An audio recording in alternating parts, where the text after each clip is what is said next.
Ito na yung part 2, kinat ko muna. Palagay ko kailangan ko itulak yung bike. Masyado malalim eh.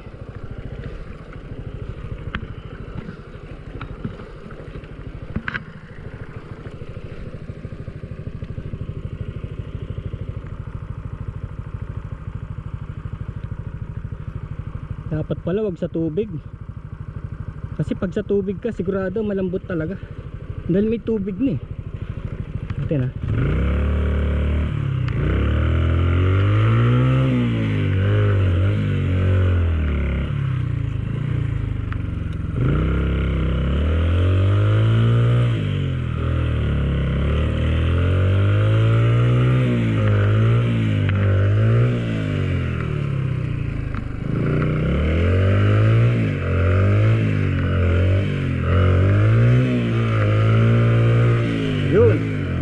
Yun.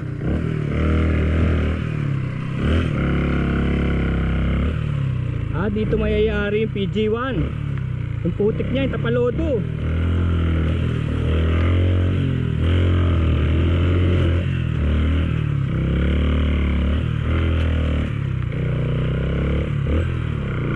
Yun, nakaraos tayo. Pakita ko lang sa inyo yung damage ha.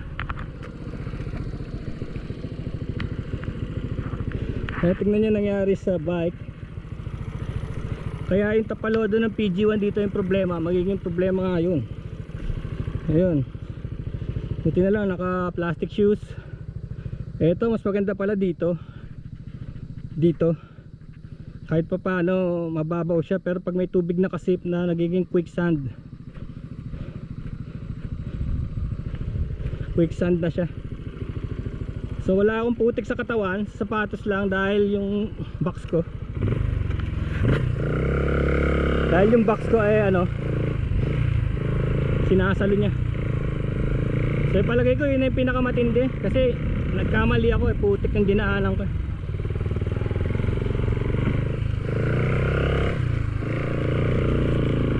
Sana ganito, bato-bato no. Oops, what's that? There's a stick.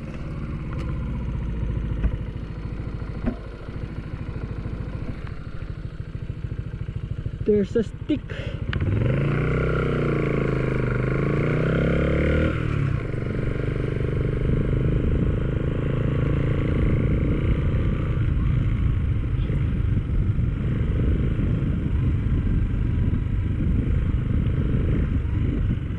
Hindi naman bago na sa akin tong lugar na to eh, dahil nagbabike kami dito eh. Kaya nga lang ordinary day kasi ngayon, kaya wala mga bikers. O kanina umaga pa sila. Bundok na naman. Okay, sarap. Lamig.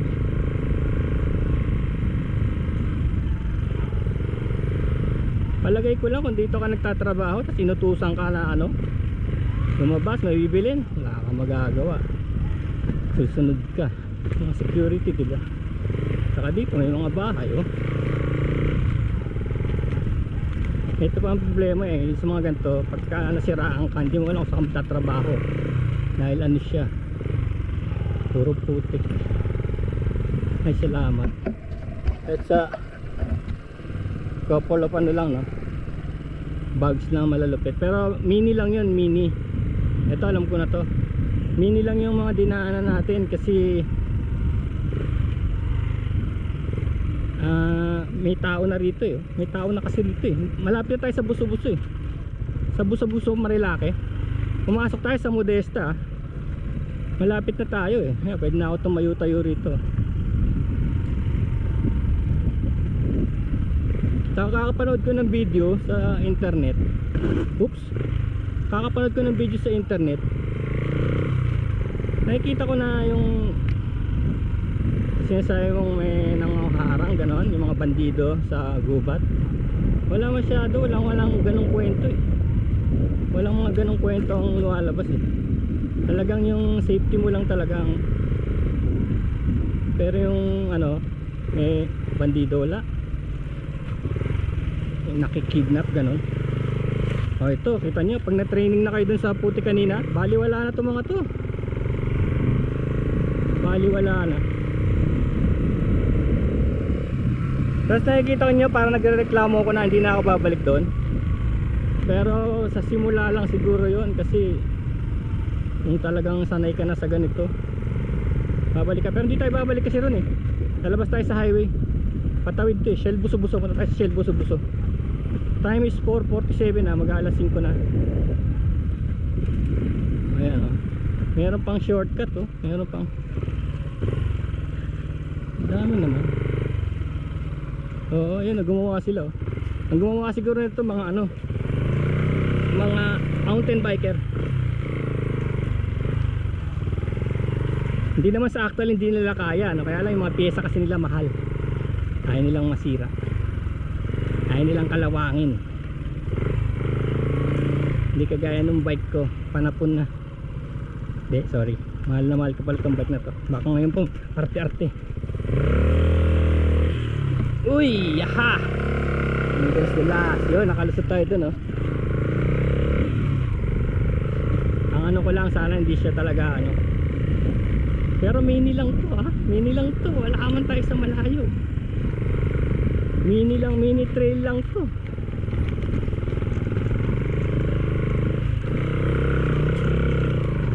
Hindi tayo malayo. Modesta lang to eh oh. Tsaka yung takot-takot, nakakatakot. Di nakakatakot kasi ano, property to eh, ng Araneta. Araneta property to eh. Magiging ano to, subdivision soon. Tapos itong kalye na to magiging highway to. Magiging highway to, tignan nyo. Magiging part ito ng C6. Magiging super highway to, C6. Dumudulas pa rin yung harap ko kahit 20 na. Dapat talaga yung kaparehas pala sa lip. 20 na lang to. Siguro nakutingan ng putik no. Palagay ko ngayon nakutingan siya ng putik, tapos yun ang dumudulas pag na-encounter niya yung bato. Kasi lumubog tayo sa putik eh. Ngayon pa lang niya tinatanggal yung mga putik eh.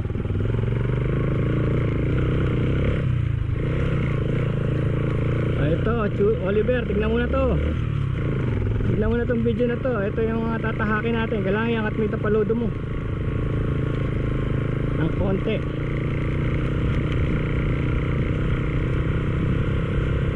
Ito maganda pa eh. Alam nyo kung bakit? Kasi hindi siya all the way putik. Sabihin may chance na mataktak yung putik. May chance na maitaktak yung putik. Ayan na. Nakikita niyo yung gwardiya yun eh. Naku, Diyos ko, baka pa babalikin ako.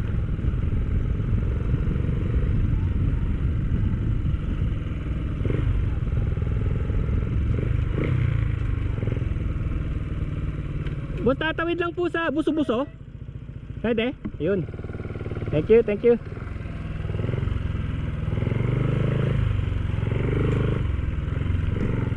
Heh. Sa Marikina, nagpa-practice lang ako eh. Pupunta akong general na car eh. Practice ako sa putik. Sige, thank you.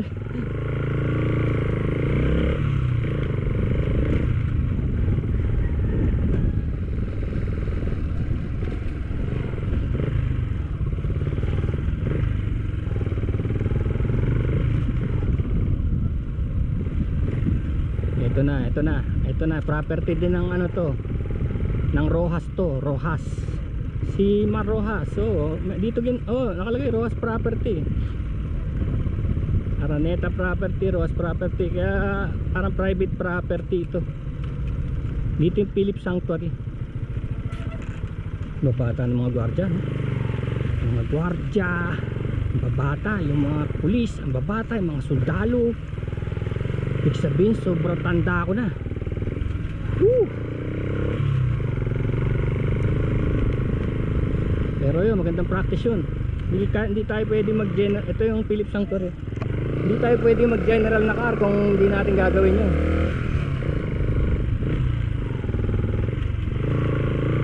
Thank you. Saka wala akong ibang bike kundi ito. Wala, matesting ko rin yung bike kung kakayanin niya. Hello! Ito, ginawa ito para naman kay Philip Sanctuary. Ginawa ito para kay Philip Sanctuary. Eto na, lalabas na tayo. Ewan ko, palabasin tayo dito ah. Kasi pwede palang dumiretso pa ron eh. Pero ito yung alam ko eh. Ito, property pa rin ng ano to, ng Rojas, may guard house. Pero sabihin natin palabas na tayo. Bawal ang motor dito. Mga empleyado lang. Kaya lang nakikita nila galing tayo sa butas na to. Baka iraradyo na ng guard kanina na lalabas ako. Kasi hindi ko alam kung may butas doon sa kabila. Ito na. Ito na yung tinatawag nilang ano, Little Baguio. May mga nag-pre-up. Ito. Daming pine tree. Nakalis tayo. Woohoo! Ayan, Oliver! That's it! Ayos. Kinabahan lang ako sa ano, Kumunoy. Kinabahan lang ako, kala ako makukumunoy eh. Kasi lumubog yung motor eh, kalahati eh. Lumubog yung motor, kalahati eh.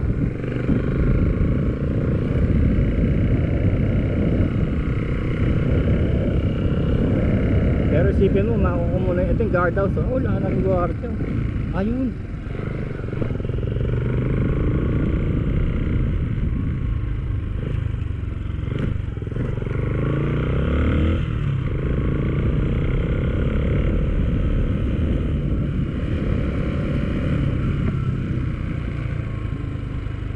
Sige pa. Giant store. Uhuy.